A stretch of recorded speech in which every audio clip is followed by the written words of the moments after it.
আল্লাহ কত বড় দয়ার সাগর, গুনাহ করার পর তওবা করলে আল্লাহ কেমনে গুনাহ মাফ করে দেয়, শুধু বোঝানোর জন্য ঘটনাটা সংক্ষিপ্ত ভাবে আপনাদেরকে শোনাই। নবী বলে, যাও যাও আমার ওই উম্মতকে আমার দরবারে নিয়ে আসো।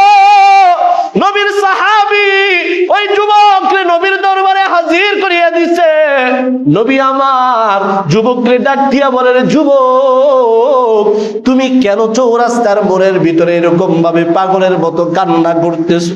নবীর দরবারে আইসা যুবক কাঁপাকাঁপি করে আর নবীরে বলে, নবী আমার আমি তো গুনাহ করিয়া ফেলছি, অন্যায় করে ফেলছি, আমার দিলে ভয়, আমার আল্লাহ মনে হয় আমারে মাফ করবে না।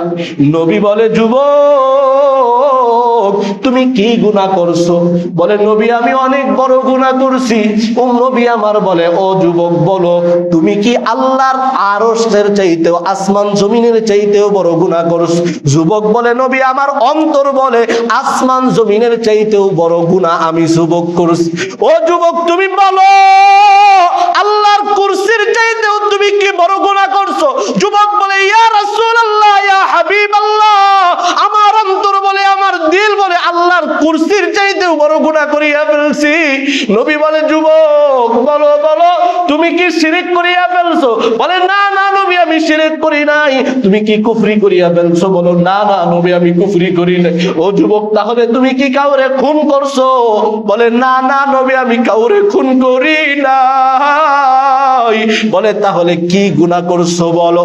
যুবক দুই চোখের পানি ছেড়ে কান্না করে আর নবীরে বলি, ইয়া রাসূলুল্লাহ, ইয়া হাবিবাল্লাহ,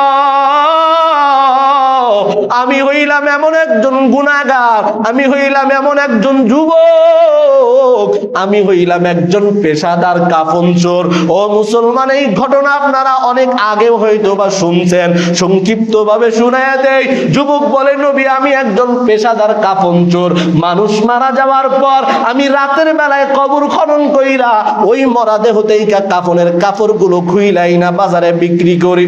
ও নবী আমার গতকালকের একটা ঘটনা, আমাদের এই বিশাল শহরের ভিতরে একজন সুন্দরী রূপবতী একজন আল্লাহর বান্দি ছিল, অবিবাহিত যুবতী। ও নবী আমার ওই যুবতীটা গতকাল হঠাৎ করে মারা গেছে। আমি কাফন চোরার ভিতরে কানের ভিতরে যখন খবর গেল এই শহরের ভিতরে একজন নারী মারা গেছে। ও নবী আমার ওই যুবতী কেমন যুবতী?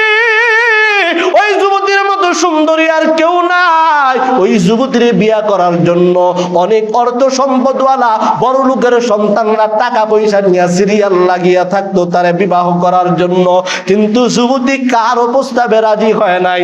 ও নবী আমি যখন শুনলাম সে মৃত্যুবরণ করছে, আমি রাতের জন্য অপেক্ষা করলাম। এক পর্যায়ে বিকাল গনায়া ওই যুবতীরে তার আত্মীয় স্বজনরা কাফন দাফন কইরা কবরে রাইখা চলে আসছে। গভীর রাতের অপেক্ষা, রাত যত গভীর হয় আমার কাজের চাহিদা আরো বাড়িয়া যায়। ও নবী আমার ওই রাত যখন গভীর হয়ে গেছে, আমি যুবক ওই বিশাল হাজার হাজার শত শত কবরের মাঝখানে আমি ঢুকিয়া পড়লাম। ঢুইকা ওই নতুন কবর যুবতীর কবরের মাটিগুলো সরাইয়া, মাটি কাগজ সরাইয়া আমি ওই কবরের ভিতরে ঢুকিয়া গেলাম। ও নবী আমার ওই কবরে ঢুকার পর আমি ওই যুবতীর 5টা কাফনের কাপড় একটা একটা কইরা খুইলা আমি যখন উপরে ওইটা আসতে যাব, আমার দিলের ভিতরে শয়তানের ধোঁকা, শয়তান আমার অন্তরের ভিতরে ওয়াসওয়াসা দেয়, ও যুবক তোমার ভিতরে কি যৌবনের চাহিদা নাই? তোমার ভিতরে কি যৌবনের কোনো ইচ্ছা নাই? ও যুবক তুমি কি জানো না এই